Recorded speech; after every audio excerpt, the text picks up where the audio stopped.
సిగ్గు లేకుండా చంద్రబాబు నాయుడు కూటమి ప్రభుత్వం మళ్ళీ అదే డిస్టిలరీలకి ఎందుకు వాళ్ళు ఆర్డర్లు ఇస్తున్నారు?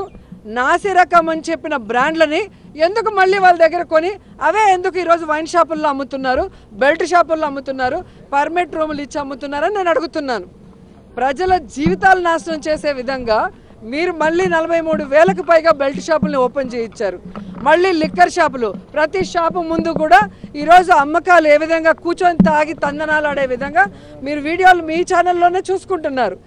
ఎక్కడైనా ప్రైవేటు వాళ్ళకి నచ్చినట్టుగా ఈరోజు లిక్కర్ సిండికేట్ని తయారు చేసి వాళ్ళు రేట్లు పెంచుకొని వీళ్ళకి కమిషన్లు ఇచ్చే విధంగా కూటమి ప్రభుత్వం ప్రవర్తిస్తూ ఈరోజు జగన్మోహన్ రెడ్డి గారి ప్రభుత్వం మీద నింద వేసే విధంగా ఈరోజు మిథున్ రెడ్డి గారిని కానీ ఇంకొకరిని అరెస్ట్ చేయడం అనేది ప్రజలు గమనిస్తున్నారు.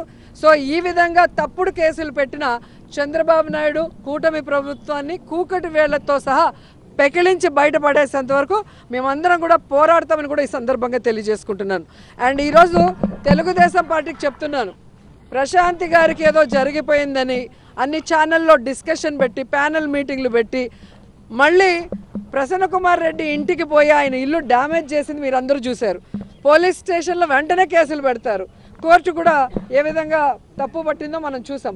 కానీ నా విషయంలో అంత వల్గర్గా మాట్లాడుతుంటే అదే ప్రశాంతి పెంచి పోషిస్తున్న ఆర్పి, అదే వేమిరెడ్డి గారు పెంచి పోషిస్తున్న ఆర్పి అన్ని రకాలుగా మాట్లాడుతుంటే ఎందుకు పోలీసులు కేసు పెట్టట్లేదు? కోర్టులో ఎందుకు సుమోటోగా తీసుకొని అలాంటి వాళ్ళకి బుద్ధి చెప్పట్లేదని నేను అడుగుతున్నాను.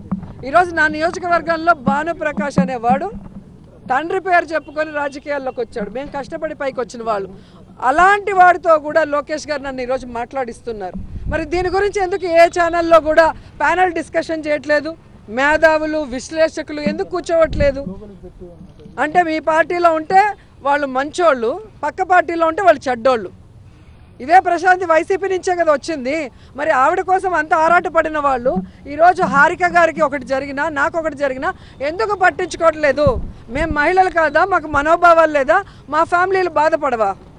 కాబట్టి ఈరోజు అధికారం ఉంది కదా అని ఎగిరెగిరి పడితే రాబోయే కాలంలో జగనన్న ముఖ్యమంత్రి అయిన తర్వాత ఎగిరెగిరి పడిన వాళ్ళని ఎగరేసి తంతామని కూడా ఈ సందర్భంగా తెలియజేసుకుంటున్నాను.